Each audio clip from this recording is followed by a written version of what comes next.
হযরত আলী রাদিয়াল্লাহু তাআলা আনহু ক্ষুধার্ত, ঘরে খাবার নেই। এখন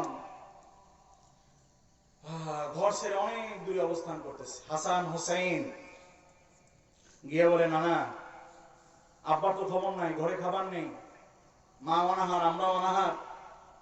আল্লাহ রাসূল একটা চাদর নিয়ে আলীর বাড়িতে চলে গেছে। যাওয়ার পরে বলে, আমার কথা গিয়ে বলো যে আব্বাজান নানাজি আসছে আপনাকে খবর দিচ্ছে যাওয়ার জন্য। বলার সাথে সাথে আসছে। এখন নবীর কথা তো অমান্য করতে পারে না। আসার পরে বললেন, আলী এই আমার পুরাতন একটা চাদর নাই, একে গিয়া বাজারে বিক্রি করে কিছু খেজুর কেনার করে নিয়ে আসো। আল্লাহ, পুরান চাদর নিয়ে বাজারে ঘোরে। একজন লোক বলতেছে, এই নবী পরিবারের সদস্য, খুব অভাবে পড়ছো বোধহয়, পুরান চাদর বিক্রি করবা, আসো আমি তোমাকে ভালো দাম দেব। ভালো দাম দেব।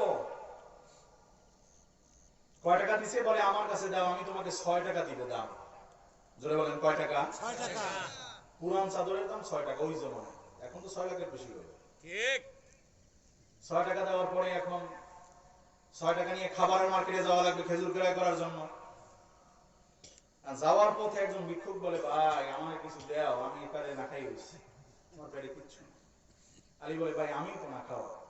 কয়দিন? প্রায় 1 সপ্তাহ। তবে আমি তো 2 সপ্তাহ, তোমার এই বিষয়ে আমার বেশি দরকার। সাথে সাথে আল্লাহ রাসূলের হাদিস মনে পড়ছে, আলী আল্লাহর রাস্তায় যদি 1 টাকা দান করো, আল্লাহ পাক রব্বুল আলামিন তোমাকে 10 টাকার বরকত দান করবে। সুবহানাল্লাহ।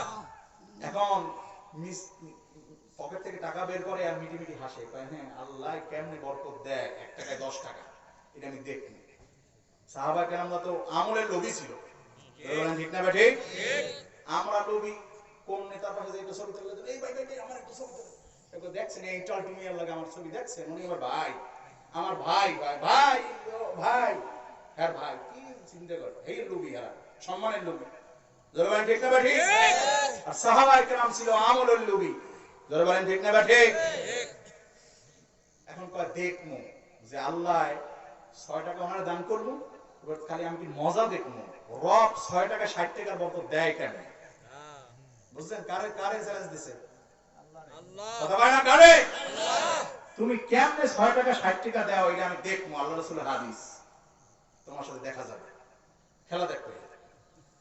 6 টাকা দিয়ে দিয়ে একটু মনে শান্তিতে এরকম কইতেছে, আমার তো এখন আল্লাহকে বোঝাবার একটা সময়, দেখো 60 টাকা কেমনে দেয়।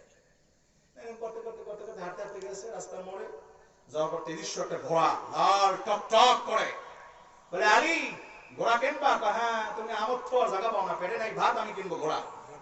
বলে সমস্যা নাই, তোমার বিশ্বাস করি, বাকিতে কিনতে পারো, যেদিন পারো সেদিন টাকা পরিশোধ করি। তো একটা দাম ধরা দরকার। বলে হ্যাঁ দাম তো ধরা দরকার। কয় টাকা? বলে 40 টাকা। 40 টাকা দাম ধরছে। কয় টাকা? 40। খেয়াল করে শোনা লাগবে,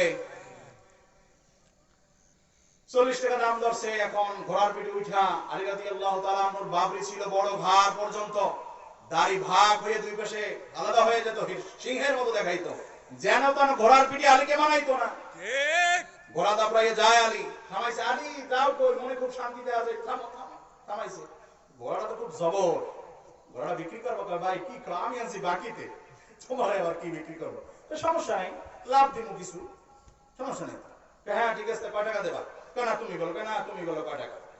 পছন্দ তো হয়েছে, টাকা পয়সার অভাব নাই, ঘোড়াটা দাম 100 টাকা। ধরে বলেন কয় টাকা? 100 টাকা। 100 টাকা। 100 টাকা পাওয়ার পরে চিন্তা করছেন, আল্লাহ তাই একজন তো টাকা পায়, বাড়ি তুইছি, ঠিক না? হাতে টাকা আসার পরে সর্বপ্রথম কর্তব্য হলো আমার কাছে পাওনাদার কারা, সে পাওনা পরিশোধ করা লাগবে, ঠিক না ঠিক? না বেতন পাওয়ার পরে ওই যে মেহারে দেয় ওদিক থেকেই মোবাইল তো কেটে আদি আটটি টাকা দিক দিক দাও দিক দাও, দোকানদারের সামনে যাই এই আমার কাকুদের পুরি সিঙ্গারা খায় না, আর এক জায়গায় দেখায় বাড়িটা যাইবে, এটা করা যাইবে?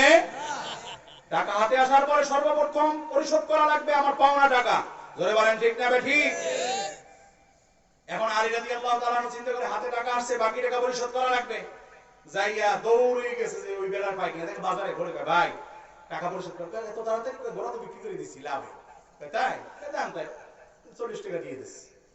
দেওয়ার পরে এখন আবার দিতেছে, এখন মনের মধ্যে মজা, আল্লাহ আপনি কইছে আল্লাহ রাসূল আপনি রাসূল কইছে দেখমু যে কেমনে কি করেন হাতে চাইয়ে দেয় কি 60 টাকা কেন তো কেউ টাকা পয়সা পায় না তো 60 টাকা কোথা থেকে আসলো দেওয়ার পরে কান কান্দে দিচ্ছে আল্লাহ তুমি যে 1 টাকায় 10 টাকার বরকত দাও সেটা বাজার থেকে বের হওয়ার আগেই 6 টাকা দান করেছি তুমি 60 টাকার বরকত দিয়ে আমি আলীকে প্রমাণ করে দিয়েছো তোমার রাসূলের কথা সত্য ঠিক জোরে বলেন ঠিক না ঠিক তাহলে যেই রব্বে কাবা আলী রাদিয়াল্লাহু তাআলা আনহুকে 6 টাকা দান করার কারণে 60 টাকার বরকত দান করেছে সেই রব এখনো আছে না নাই